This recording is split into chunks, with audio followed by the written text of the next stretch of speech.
Alhamdulillah Allah hantar anak-anak wali ke tempat yang membolehkan anak-anak wali belajar, mengenal diri sekaligus mengenal Allah. Anak-anak semua ini dipilih Allah. Hidayah itu mahal harganya, tidak boleh dibeli dengan duit ataupun harta.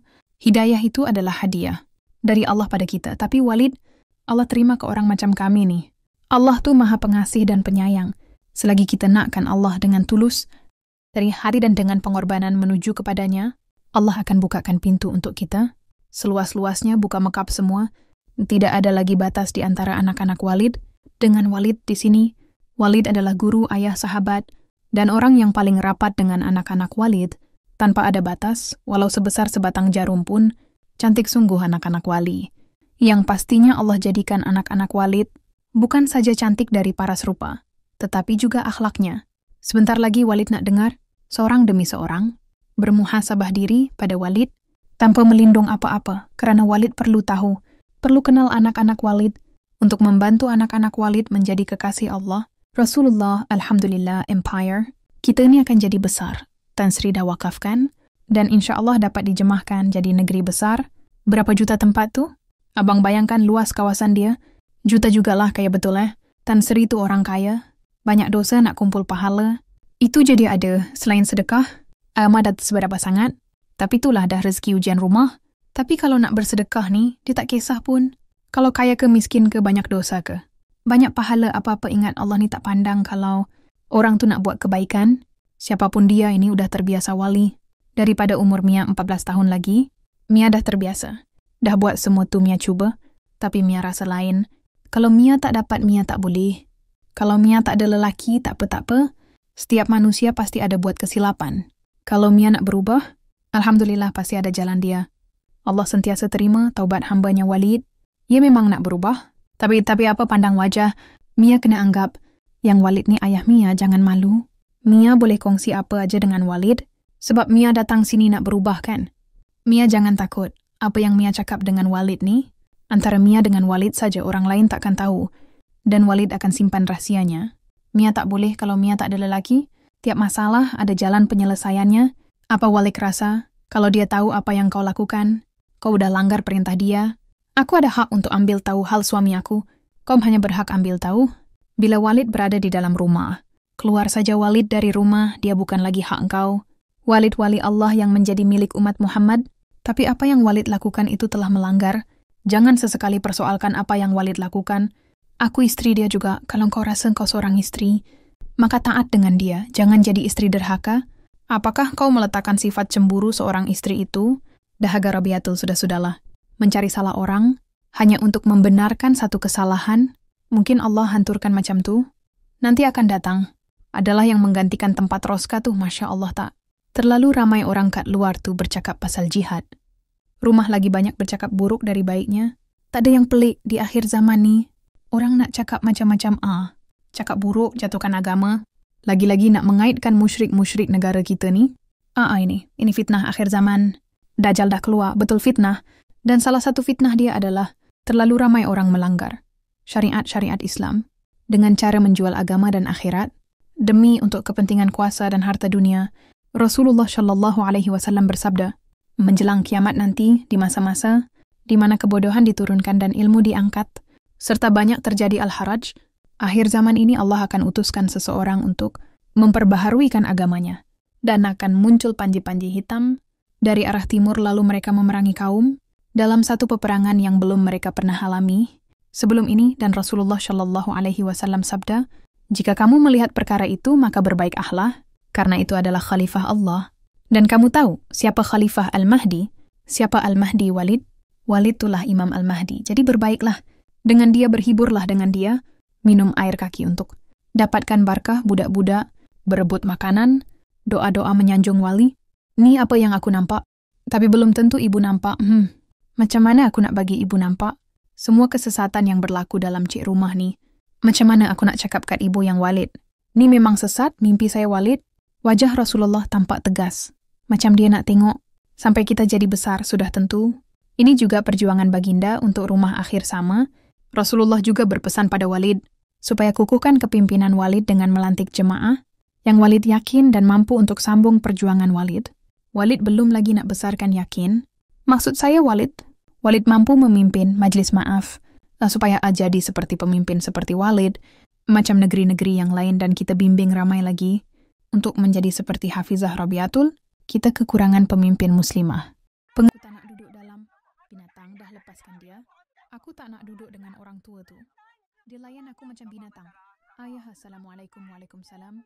InsyaAllah okey ibu, macam mana dia? Ayah masih sayangkan ibu kan? Sekarang ni Baduri tengah usahakan. Baduri janji dengan ayah, Baduri cuba.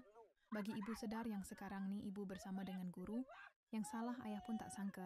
Yang ibu lebih utamakan, rumah tu daripada keluarga kita sendiri. Ayah sabar sikit je lagi. Baduri percaya ibu akan sedar. Dan Baduri akan pastikan, ibu sendiri yang akan tinggalkan rumah tu. Ayah masih boleh terima balik, ibu-ibu balik. Tapi dengan satu syarat je. Ibu kena betul-betul tinggalkan rumah tu. Dan betulkan pada akidah, taatilah Allah dan taatilah Rasul. Dan pemimpin daripada kalangan kamu. Dan jika kamu berselisih di dalam satu perkara, maka kembalikannya kepada Allah dan Rasul. Jika kamu beriman kepada Allah dan hari akhirat, surah An-Nisa ayat 59. Jadi jelaslah di dalam ayat Al-Quran ini menyatakan bahwasannya kewajiban kita untuk mentaati pemimpin selagi pemimpin itu tidak melanggar hukum syarak dan selagi pemimpin itu tidak mengarahkan kita untuk melakukan perkara-perkara maksiat. Dan jelaslah juga mentaati pemimpin ini ada al-haq karena ia termaktub di dalam ayat Al-Quran. Kalau dia suami aku kan tak keluar rumah tahu. Sayyidina Umar radhiyallahu anhu juga ada menyatakan tiada Islam tanpa jemaah, tiada jemaah tanpa kepimpinan, tiada kepimpinan tanpa ketaatan. Alhamdulillah, Alhamdulillah by the way, Allah dah buka hati saya untuk berkhidmat. Dekat sini bukan semua orang terpilih oleh Allah untuk berada di sini. Ramai-ramai yang datang, tapi hati mereka masih belum terbuka insyaAllah. Permintaan by diri itu nanti Umi sampaikan pada Walid. Cuma satu Umi nak tanya, hikmat yang macam mana yang Baiduri nak berikan? Dekat sini apa-apa saja, saya sanggup. Saya dan Mak Asayan juga berhasrat untuk tinggal di dalam jihad rumah ini, supaya kami dapat lebih memahami tentang perjuangan jihad ummah dan sama-sama dapat membantu dakwah jihad ummah insyaAllah. Kejam cinta Alhamdulillah. Itulah sebabnya Walid seronok bila dengar Hambali nak balik. Di sini kita kekurangan pejuang-pejuang muda yang cukup ilmu untuk berjuang di dalam jihad rumah yang berpotensi jadi pemimpin Islam. Walid perlukan pelapis di dalam jihad rumah ini. Ilmu saya tak seberapa, cuma insyaAllah saya bakal buat yang terbaik. Lagipun Nabi dah berpesan pada saya supaya mulakan semuanya di sini sebelum ini. Jemaah-jemaah remaja dijaga oleh Umi Habibah, tapi sekarang dia dah tak ada. Dia dah ke Labuan, tempat tu dah kosong. Walid risau anak-anak muda tu. Kalau tak ada ketua, boleh saya tahu apakah masalah utama di sini Walid? Adab itu yang perlu dibetulkan dulu. Assalamualaikum Wali, baik Hambali. Itulah saja yang Wali nak pesan kepada Hambali. Kalau ada apa-apa yang Hambali tak faham, Hambali boleh rujuk pada Abi ya. Terima kasih Oleng. Assalamualaikum. Waalaikumsalam Cilakain. Assalamualaikum Wali. Waalaikumsalam. Tak harap kalau anak dengan ayah. Akhirnya datang juga seorang Sri Kandi untuk bersama-sama. Walid berjuang di dalam jihad rumah ini. Selama ini umi-umi ini saja yang berjuang. Kali ini Allah menghantarkan seorang Sri Kandi baru untuk berjuang bersama Umi. Cuma itulah Walik, rumah saya agak jauh. Jadi susah untuk saya nak ulang Alek. Boleh ke kalau saya nak tinggal dalam pondok ni awal-awal ni? Saya pun nak kena memahami juga tentang perjuangan jihad rumah supaya senang saya nak bantu nanti. Dialu-alukan Baduri anggaplah jihad rumah ini seperti Baduri yang punya, supaya baju dia selesa untuk berjuang sama-sama. Boleh ke kalau saya nak bawa mak saya sekali tinggal dekat sini Wali? Kenapa tak boleh Mak Biduri tu jemaah Walid? Alhamdulillah, terima kasih Walid. Saya nak mak saya tenang duduk dalam ni sebab mak saya baru lepas bercerai. Umi Hafizah akan uruskan semuanya. Jangan risau, Allah akan permudahkan. Kalau niat kita baik untuk umat kerana Allah dan Rasul. Terima kasih ya Wali Abi. Pandangan mata kalau tak berlandaskan iman dan takwa, umpama racun yang menjalar dalam badan. Assalamualaikum, dah kering ke perigi ni? Tak adalah, kat sini kita memang hari-hari akan isikan mandian Walid dengan Umi Rabiah, isi air mandian Walid. Untuk apa Masya Allah, tak tahu ke? Kat sini hari-hari jemaah akan minum untuk dapatkan berkat Walid. Air suci ini ibarat perigi Al-Kautsar. Sebab kita panggil perigi ni perigi Al-Kautsar. Astaghfirullahalazim, perigi Al-Kautsar. Air perigi ni bercantum dengan perigi Al-Kautsar. Walid kata air ni suci, air syurga. Kunci semua ada pada Amir dan Walid. Bulan depan dia orang akan dapat CF. Tapi tak tentu lagi sebab agreement belum siap. Kalau rezeki kita cepatlah, kalau lambat, itu adalah sebab kenapa Allah lambatkan. Walid, Assalamualaikum Walid. Waalaikumsalam, Walid janji. Hari ini Walid ada kelas kan dengan kita orang. Walid tak baik tahu. Walid lupa janji. Allahu Akbar. Semangat betul budak-budak ni nak belajar. Sementara budak-budak ni masih semangat dengan kelebihan mukjizat yang ada pada Walid. Mudah-mudahan dipercepatkan lagi. Budak-budak ni berubah. Amin amin tak apa awak. Jalan dulu. Saya singgah sekejap, sekarang merajuk pula. Baik Walid naiklah dulu. Naiklah Walif dah lupa kita orang kemana. Walif boleh lupa anak-anak kesayangan Walif ni Walif kata nak bagi kita orang doa tu. Doa apa ya? Tak ingat pula, boleh. Mia kan Mia nak doa. Supaya Mia dapat kawal, tengoklah tu. Tak ada adab langsung panggil Walid macam tu. Dorang tu bosia lah iya ke?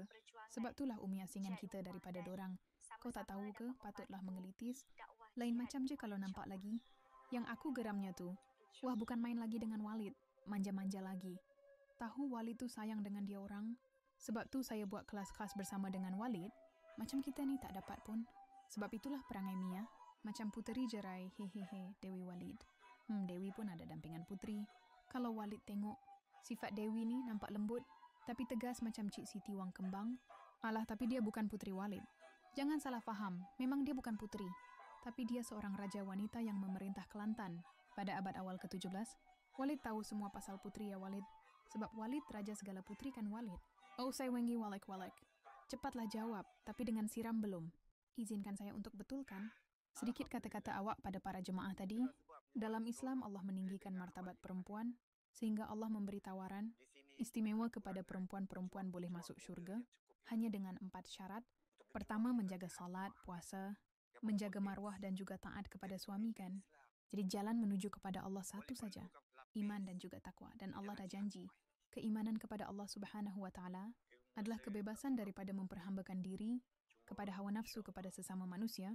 Ketakwaan itu adalah melakukan segala perkara yang diperintahkan oleh Allah Subhanahu wa Ta'ala dan meninggalkan segala larangannya.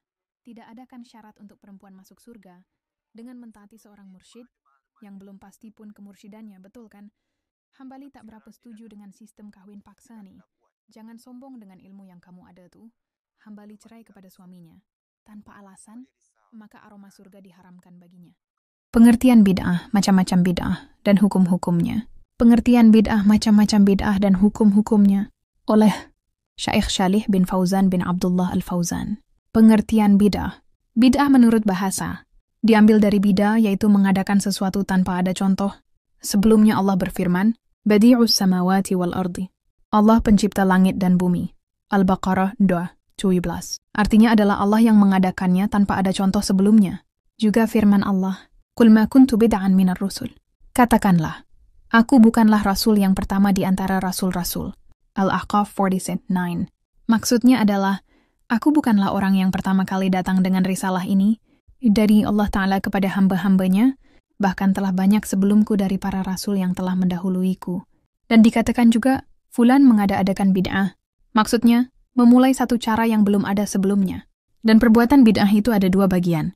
1, perbuatan bid'ah dalam adat istiadat, kebiasaan, seperti adanya penemuan-penemuan baru. Di bidang iptek, juga termasuk di dalamnya penyingkapan-penyingkapan ilmu dengan berbagai macam-macamnya. Ini adalah mubah, diperbolehkan. Karena asal dari semua adat istiadat, kebiasaan, adalah mubah. 2, perbuatan bid'ah di dalam ad-diyan, Islam, hukumnya haram, karena yang ada dalam dian itu adalah tauqifi, tidak bisa dirubah-rubah. Rasulullah Shallallahu Alaihi Wasallam bersabda, barang siapa yang mengadakan hal yang baru, berbuat yang baru, di dalam urusan kami ini yang bukan dari urusan tersebut, maka perbuatannya ditolak, tidak diterima. Dan di dalam riwayat lain disebutkan, barang siapa yang berbuat suatu amalan yang bukan didasarkan urusan kami, maka perbuatannya ditolak. Macam-macam bid'ah. Bid'ah dalam ad-diyan Islam ada 2 macam. 1 bid'ah qauliyah i'tiqadiyah, bid'ah perkataan yang keluar dari keyakinan, seperti ucapan-ucapan orang Jahmiyah, Mu'tazilah, dasar Rafidah, serta semua firqah-firqah, kelompok-kelompok yang sesat sekaligus keyakinan-keyakinan mereka. 2 bid'ah fil ibadah, bid'ah dalam ibadah, seperti beribadah kepada Allah dengan apa yang tidak disyariatkan oleh Allah.